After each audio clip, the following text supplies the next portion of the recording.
Well, another night to dream away the time. And tonight I'd like to go ahead and tell another story from the legends of the Thief Prince.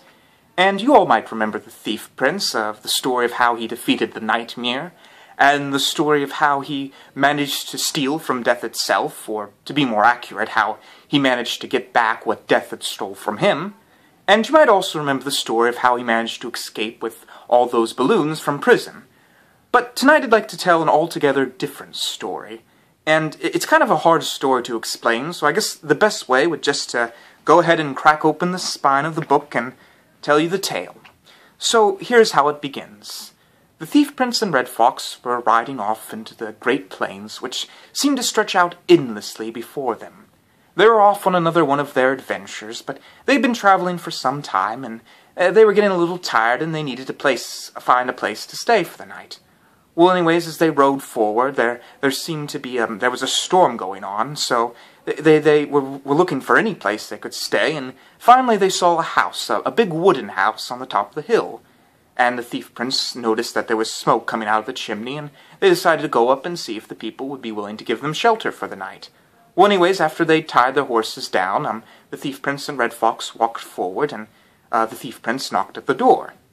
Well, no one answered. And the Thief Prince walked again, and still no one answered. And the Thief Prince said, "Well, I just don't understand it. There's smoke coming out of the chimney. What do you think, Red Fox?" And Red Fox said, "I can't explain it either." Well, just at that moment, I don't know what it caused it, but maybe it was the wind, but the door cracked open a little bit, and the Thief Prince and Red Fox walked in. And as they walked in, they noticed that there was a whole table, and the table was set with all sorts of food.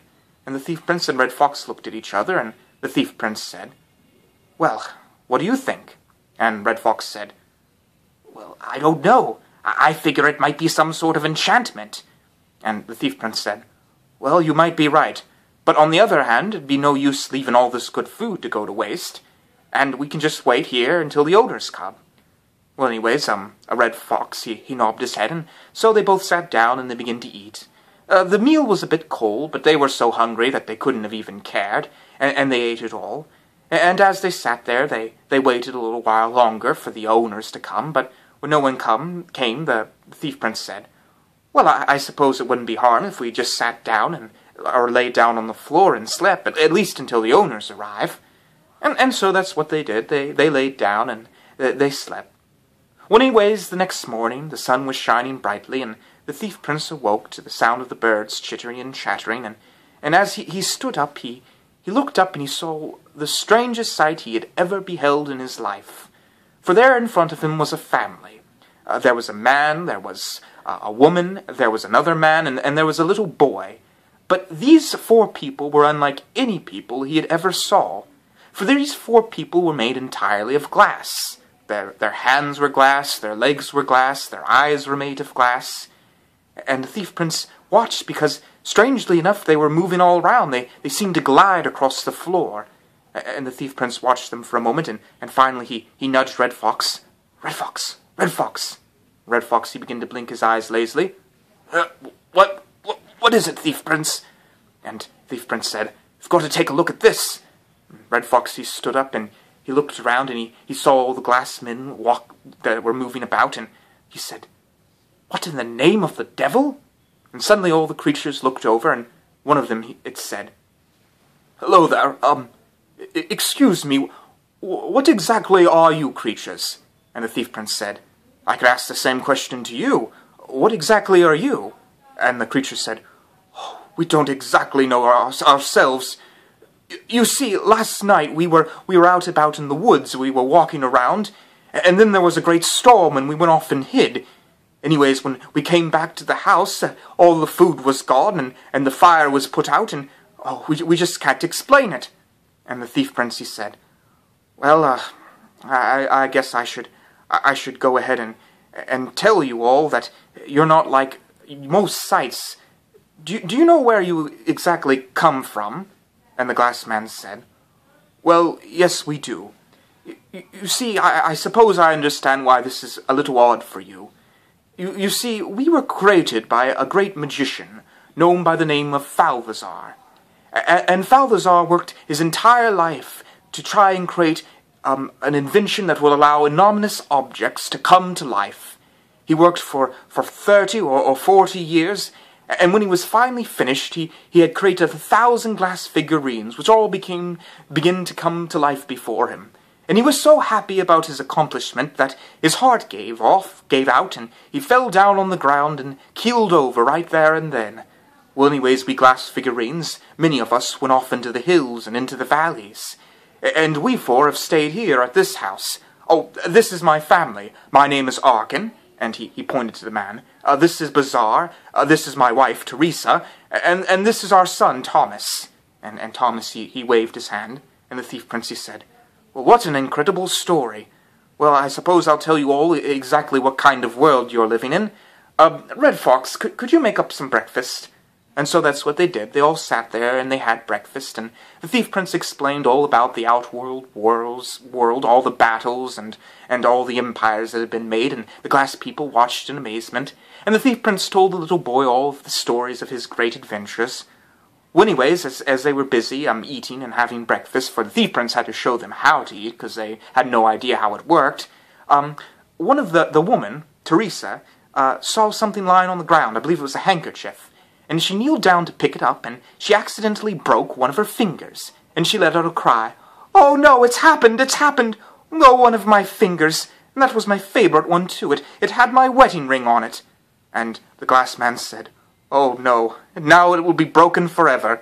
And Red Fox, he said, well, I could fix that." And the glass people, they looked at him. "You could?" And Red Fox said, Of course, just give me a second." And Red Fox, he ran off into the woods, and he began to boil up a bunch of ingredients, and finally he came back, and he had this ointment. And he began to pour it all over the glass woman's finger, and until finally she had the glue on it, and he put the finger back on, and she was fixed. And the woman said, "Oh, thank you, thank you. Oh, you are an angel sent from heaven." And Red Fox said, "Well, not a problem, man." And the glass man, he said, "My goodness, could you do this to any chink or break that we had?" And the Thief Prince said, "Well, yes, of course, but we will have to be leaving now." And anyways, the Thief Prince was about to walk out, and Arkin said, Oh, hold on, let me introduce you to the rest of the glass figurines. I'll be back in a moment." And Arkin, he ran out, and the Thief Prince and Red Fox decided they might as well stick around and talk a little bit more, for they were quite enjoying spreading their knowledge to these creatures. Well, anyways, they talked for some time, and it was getting near evening, and finally the Thief Prince, he decided that they better leave, so they stood up, and as they walked out, they were surprised when they saw a whole bunch of glass figurines standing outside. Oh, there was about 1,000 of them, and they were all screaming and yelling and shouting and crying out for the Thief Prince and Red Fox. And the Thief Prince said, "Now, what in heaven's name is all this?"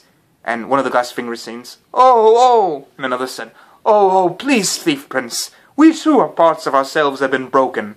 I have lost a leg." Another one said, "Oh, I've lost my arm. Please, use your magic ointment to put us back together." And the Thief Prince said, "Well, Red Fox, do you think you could do it?" And Red Fox said, "It'll take just a second." And he ran off, and he made up his ointment again, and finally he came back, and he began to glue the pieces of the glass men together. And soon enough they were all fixed, and the glass people were very grateful, and the Thief Prince said, "Well, it's best that we be going now." And the glass figurines, "Oh, can't you stay for just another night?" And the Thief Prince said, "Well, it is getting towards dark, and we might as well just stay for the night. Yeah, I suppose we could." Well, anyways, the Thief Prince and Red Fox agreed, and they stayed another night, but they were planning on leaving the next morning. But Red Fox was a little bit uneasy, and he said to Thief Prince, "I don't know, I've got a bad feeling about these creatures." And the Thief Prince said, "Yes, I've got a bad feeling too. But we'll see what happens in the morning." And so they both went to sleep. Well, the next morning they stood up, and they were about to walk out and go, when they saw a whole bunch of glass figurines. And the glass figurines were standing there, and they were silent. And the Thief Prince said, "Well, we fixed all of you that we could. Now we best be getting off." And the Thief Prince walked forward, and the glass mayor came up, and he said, "I'm afraid you're not going anywhere." And suddenly the glass figurines began to point their spears at the Thief Prince and Red Fox. "You see, there are still many of us that need to be put back together, and if one of us were to lose another chink again, well, you could see, we can't just break apart all of a sudden. Our lives would would be quick that way. We could live only a day or two, or maybe a week. And anyways, the thief prince, he said, Oh, but we really must be going back to Azafar. We have to protect our own people. There are thousands more lives that I have to save. And the glass figurines said, No, I'm afraid you cannot leave. And they all pointed their spears, and Thief Prince and Red Fox agreed, and they stayed there for a couple of weeks, fixing parts up, but both of them wanted to go. They had the itch for adventure, and they had to just leave the area, and Red Fox said, What do you think we should do, Thief Prince? They're not letting us leave. And the Thief Prince said, Well, I do have one idea. And Red Fox said, Oh, no, we couldn't. And the Thief Prince said, I don't think there's any other way. Well, finally, Red Fox, he nodded his head, and the next day they woke and they grabbed hold of their swords and their rocks. And anyways, the glass figurines were standing there guarding the place, and the Thief Prince and Red Fox walked forward. Without even a word, without even explanation, they began to swing their swords and their stones and begin to break the glass figurines to pieces. And all the other glass figurines came up, and they tried to stop the Thief Prince and Red Fox, but they began to swing their swords and throw their stones, and the mayor watched in terror as hundreds of glass figurines were broken into tiny glass pieces onto the ground. And the mayor finally shouted, All right, enough! Please, you're killing hundreds of us! Tell us what you want to do! And the Thief Prince, he explained, Well, it's quite simple. We want to go ahead and leave. We have our own city to take care of. And the glass figurine said, All right, fine. You may leave. But oh no, now our lives are so fleeting. We'll just break to pieces in but a moment. Well, said the Thief Prince, I suppose at the very least we could heal back the people that have been broken apart by us. And Red Fox, he nodded his head. And so they began to go back to work, gluing the pieces back, and soon enough they were all fixed. And the Thief Prince said, Now I am afraid we actually will be having to go. But to your statement, Keen, I know that your lives are rather fleeting, that they only seem to last a moment.